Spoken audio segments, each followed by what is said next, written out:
मैंने जब ये बच्चों को अपने बच्चों को बताया, जो हमारे सी सेट के बच्चे पढ़ रहे हैं, कि ऐसे ऐसे सर आ रहे हैं और मुझे सर से बात करनी है, तो क्या पूछा जाए, तो हर एक बच्चे का एक सवाल था कि कंसिस्टेंट कैसे रहा जाए सर।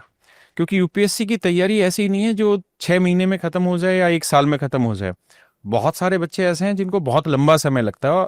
और खासकर ये बात एसएससी वाले बच्चों के साथ भी, किसी भी कंपटीशन में आज के समय में अगर सर एसएससी में बात करें तो लगभग 90% से ज्यादा कट ऑफ एसएससी में जाने लग रही है। तो अब शायद वो जमाना नहीं है कि एसएससी जैसा एग्जाम भी 6 महीने की तैयारी में निकल जाए। तो और मैंने ये सवाल बहुतों से पूछा, लेकिन मुझे सेटिस्फैक्टरी आंसर नहीं मिला। तो मैं आपसे जानना चाह रहा हूँ कि एक बच्चा किसी चीज में कंसिस्टेंट कैसे रह पाए। देखिए राकेश जी, ये सवाल सिर्फ ऐसा नहीं है कि आप इस सवाल से जूझ रहे हैं। सच्चाई ये है कि अ, इस समय देश के तमाम युवाओं को ये सवाल परेशान करता है। इसकी कई वजह हैं। पहली वजह तो जैसा आपने कहा कि परीक्षाओं की में जो कॉम्पिटिटिवनेस है वो अब इतनी बढ़ गई है कि हर किस्म की परीक्षा, परीक्षा। जिसमें एसएससी मतलब वनडे एग्जामिनेशन भी शामिल है हम्म। और सिविल सर्विसेज भी शामिल है, उसमें लगातार कंसिस्टेंसी की डिमांड ज़्यादा बढ़ने लगी है। लेकिन इसके साथ एक विपर दूसरी चीज़ वजह भी है जो कि समाज से निकल कर आ रही है। वो ये है कि अब बच्चों की जिंदगी में इन जनरल भी कंसिस्टेंट होना एक दुर्लभ चीज हो जाती है। बिल्कुल। ये रिश्तों के साथ हो रहा है, जैसे ये जिंदगी जीने के दूसरे पक्षों के साथ हो रहा है, परिवारों के साथ हो परिवारों रहा है, से। तमाम चीजों के साथ हो रहा है। तो consistency in itself is it has become a rare re- commodity.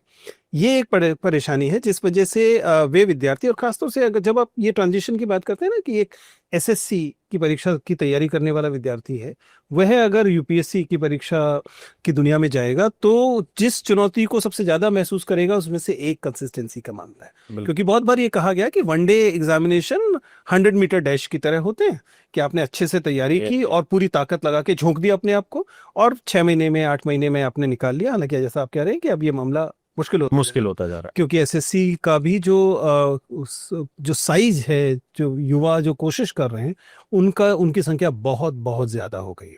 और यूपीएससी में तो ये और भी है। ज्यादा और परेशान, क्योंकि यूपीएससी को कहा गया कि 100 मीटर डैश नहीं है, नहीं, मैराथन है, मैराथन। जिसमें कि लगातार। अब सवाल है कि इसको साधा कैसे जाए। ज्यादा। मेरा मानना है कि इसको साधने में जो पहली चीज आपको करनी है वो ये है कि you need to have a plan, and then you have to work according to plan. और इसमें जो इंपॉर्टेंट फैक्टर है वो ये है कि प्लीज घंटे गिनने के हिसाब से मत पढ़िए। जब आप ये कहें कि मैं 12 घंटे 14 घंटे पढ़ूंगा, तो होगा क्या कि आप 14 घंटे पढ़ रहे होंगे, आउटकम 6 घंटे का होगा, और 14 घंटे आप 14 महीने तक लगातार नहीं पढ़ सकते। बिल्कुल। उसमें फिर बीच में ब्रेक आएंगे, और वो ब्रेक हर बार आपको पीछे की तरफ खींचेंगे। इसलिए you need to have a plan, पहली बात। और ये प्लान रियलिस्टिक प्लान होना चाहिए। इसमें बेसिक बात है, बैलेंस होना चाहिए। अगर आप अपनी जिंदगी से बहुत जरूरी चीजों को काट कर केवल तैयारी के नाम पर लगाते हैं, जिसमें कि आपने मान लीजिए माता पिता से बात करने को भी काट दिया, आपने अपने स्वास्थ्य का ध्यान रखने को काट काट दिया, दिया। जो जो चीजें जिंदगी के लिए बेहद जरूरी हैं आपने उन सबको काट दिया और कहा कि मैं इन सबसे 12-15 घंटे निकाल लूंगा और मैं रोज पढ़ूंगा। और ऐसा आप 2 दिन कर सकते हैं, ऐसा आप हफ्ते भर कर सकते हैं, ऐसा आप 10 दिन कर नाइस, सकते हैं। बिल्कुल। उसके बाद आप नहीं कर पाएंगे। इसलिए 8-8-8 एट। जो कहा जाता है, 8-8 घंटे के तीन, मतलब आप 8 घंटे आराम कीजिए। आराम करने में सोना भी शामिल है, दूसरे आराम भी शामिल है। 8 घंटे आप काम कीजिए। आपके लिए काम क्या है? पढ़ाई। पढ़ाई। आप पढ़ाई कीजिए, और 8 घंटे आप अपना लेजर रखिए। आप अपना वे चीजें कीजिए जो आपको पसंद है। पसंद। इसमें दोस्तों से मिलना हो सकता है, इसमें कला हो सकती है, इसमें फिल्में हो सकती हैं, इसमें दूसरी तमाम चीज। जब आपकी जिंदगी में संतुलन होगा तो ये कंसिस्टेंसी एक एडिशनल मांग नहीं होगी, ये जीवन के अंदर से उपज रही वो होगी।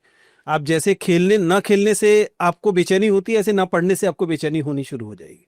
तो 8 घंटे, और 8 घंटे पर्याप्त है। बढ़िया। बाकी जो लोग ज्ञान देते हैं कि 12 घंटे 14 घंटे, ईमानदारी की बात है कि 12 घंटे 14 घंटे मानवीय तरीका नहीं है 1.5 साल 2 साल के लिए। ये 6 महीने के लिए हो सकता है, परीक्षा से एक हफ्ते पहले, परीक्षा से 1 महीने पहले आप 12 घंटे भी पढ़ सकते हैं, कोई बुराई नहीं है। तो मेरे ख्याल से balance is the key. Balance brings consistency.